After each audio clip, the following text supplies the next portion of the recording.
Alors, tu as un bien immobilier familial et que tu aimerais transmettre, ou alors tu aimerais préparer la succession de ce bien immobilier sans alourdir ta fiscalité ou la fiscalité des héritiers. Sache que la SCI familiale peut être la solution adaptée à ta situation. Je vais t'expliquer ce que c'est exactement la SCI familiale. Tout d'abord, je vais commencer par le scénario où tu n'as rien fait. Donc, tu n'as pas créé de SCI familiale. Voilà ce qui va se passer quand tu as plusieurs héritiers. Ils vont se retrouver en indivision sur le bien immobilier. Ça veut dire quoi ? Ça veut dire que s'ils ne sont pas d'accord, ça va être compliqué à gérer pour tout le monde. Ensuite, si tu n'as rien préparé en amont, pour qu'ils puissent avoir la succession, ils vont peut-être devoir vendre un des biens qui constituent le patrimoine immobilier. Et donc, de ce fait, ça va être très cher pour eux. Pour faciliter cette transmission et que tes héritiers ne se retrouvent pas dans des situations compliquées, la SCI vient justement apporter une réponse. Tu es en train de te demander sûrement, ok, mais qu'est-ce que va me permettre la SCI de faire par rapport à ma situation actuelle ? Eh bien, ta SCI va permettre une transmission plus facile, plus aisée.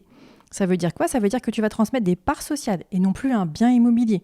Donc, ça va être plus facile à gérer dans les statuts. Donc là, il y a une question de savoir comment rédiger les statuts là-dessus aussi. Tu peux donner aussi de façon progressive les parts sociales et plus un bien dans sa totalité. Donc, tu peux faire des donations échelonnées pour anticiper la transmission. Grâce au statut, tu vas pouvoir anticiper l'organisation familiale en disant qui va gérer, qui aura les pouvoirs, etc., les décisions. Du coup, il y a moins de risque de blocage entre les héritiers.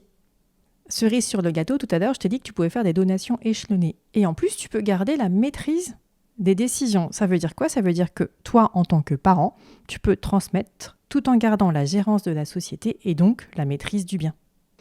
Attention, une SCI familiale, c'est pas magique. Le secret, c'est de bien rédiger les statuts en amont pour déterminer qui va avoir combien de parts sociales de la SCI, qui va avoir les pouvoirs de décision, comment va se gérer tout ce qui est décision, etc. après ta disparition.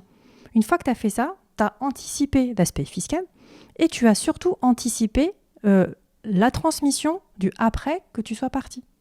Et surtout, n'oublie pas que c'est dans le cadre d'une stratégie patrimoniale que la SCI doit être pensée.